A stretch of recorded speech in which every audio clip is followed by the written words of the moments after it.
ብዙዎች ከስራው እኩል አቤት ቁመናው አቤት መልክ ሲሉ በትላንትናው ዕለት አድናቆታቸውን ገለጹለት። አረ እንዲያውም የሚስት ነገር እንዴት ይሆን የሚሉ ጥያቄዎችም ጎርፈው መልእክተኛው አንድ ልጅ ብቻ እንዳለውና በትዳር እንዳልሆነም አነሳ።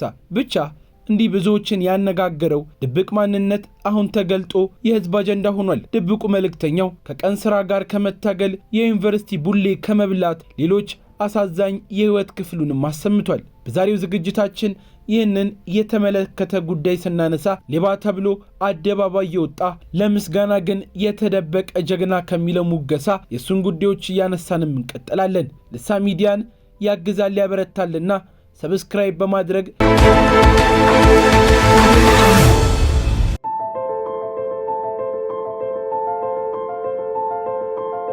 በተወዳጁ የሰይፉ ፋንታሁን ሾው ላይ አንድ ለብዙ ጊዜ የተደበቀ ስራው የሚናገር ወጣት ገጽታዬ ይሄ ነው አለ። ብዙዎች ሲመሰገኑ መደበቅ፣ ሲወቀሱ መገለጥ የሚል ስያሜን የሰጡት ሁላችንም ስንመሰገን ስራችን ሲሞካሽልን በደስታ እንጦፋለን። አጠፋችሁ ተብለን ስንወቀስ ለመደባበቅ እንሽለከለካለን።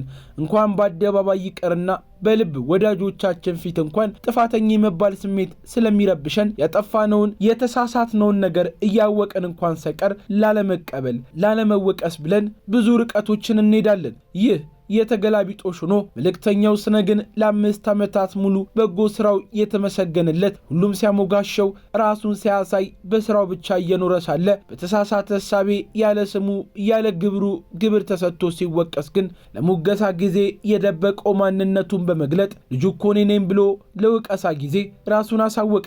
የብዙዎችም አድናቆት ከዚህ ነበር የጀመረው።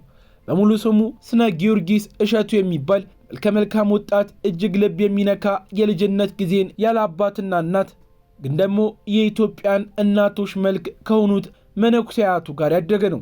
አብዛኛውን የእድሜውን ጊዜ በእግር ኳስ ያሳለፈ የባህር ዳር ከተማ ግብ ጠባቂም ተጫዋች አሁን የወጣት ከአያቱ የተማረውን ልግስና እሱ ባይችል ከሰዎች በመፈለግ ሊያደርገው እንደሚችል ካሰበ ጊዜ ጀምሮ ለተከታታይ 5 ዓመታትም ከውኖታል። አያቴ ለእኔ ለአሁኑ መልእክተኛ ብዙ መንገድ ያሳየች፣ እኔን ለማሳደግ የባህር ዳር ዩኒቨርሲቲ ጽዳትና ወጥ ቤትን ሰው ያገለገለች።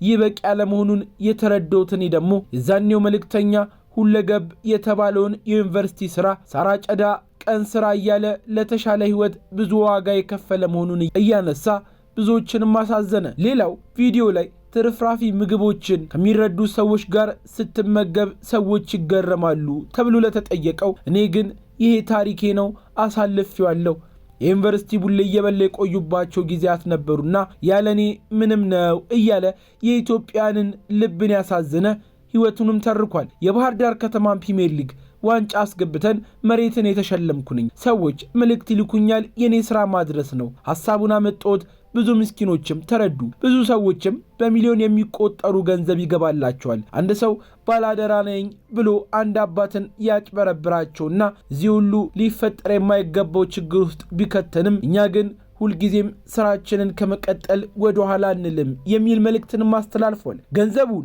የበላው ልጅ ፎቶ ማስረጃውም አለኝ፣ ወደ ህግ እንዲቀርብም እናንተም እንደምታግዙኝ ተስፋ አደርጋለሁ ሲል የገለጸው መልእክተኛው በዚህ አጋጣሚ ከጎኔ ለቆማችሁ ሰዎች ምስጋኔ ከልብ ነው። ግን ደግሞ ባልሰራነው ኃጢአት መኮንናችን ሌባ መባላችን እንደ ሰው እኔንም ባላደራውንም ልባችንን የሰበረው ጉዳይ ሆኗል። ያ ሁሉ ነገር ተረስቶ እንደ ቀማኛ መቆጠራችንም ልቤን ሰብሮታል። የሰው ትችት ሊያስቆመን አይገባም። ይህንን ስራን እቀጥላለሁ፣ በፍጹም በጭራሽ አላቆመውም የሚል እርግጥ ያለ መልእክትን አስተላልፏል። ኳስ ተጫዋች ነበርኩኝ፣ ሳንቲምም አግኝቻለሁ። ከደሃ ላይ አንስቼ የምበላበት ምንም አይነት ምክንያት የለኝም። መተዳደሪያ የሚሆነኝ የሞባይል ቤትም አለኝና በዚህ በኩል እኔም መጠርጠራቸው ቢያሳዝነኝም እግዚአብሔር ግን እሱን ያውቃል። ራሴን ለመከላከል እዚህ ቦታ በመቀመጤም በእጅጉን አፍራለሁ ይላል። እኔና ባላደራው እንተዋወቃለን፣ እንደ አርያ ነው የሚቆጥረኝ። ባላደራው የሚለውንም ስም ያወጣነው ከኔ ጋር ተወያይተን ነው ያለው መልእክተኛው። አሁን ፊቴን መግለጽ ተጽዕኖ የሚያሳድርብኝ ቢሆንም እውነቱ እንዲታወቅ ግን ምንም ይህንን ማድረግ ነበረብኝ ይላል። ስራ ቦታው ሰው መጥቶ እርዳኝ ቢለኝ እንደማረዳው ይወቅ።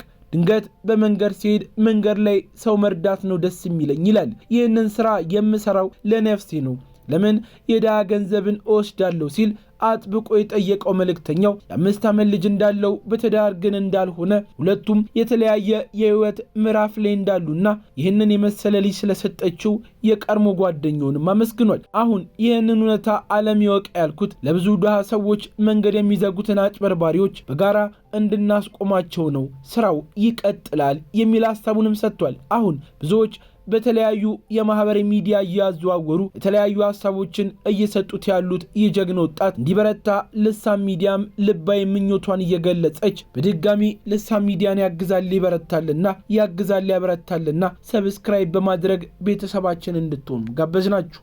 ለዛሬ ማበቃን።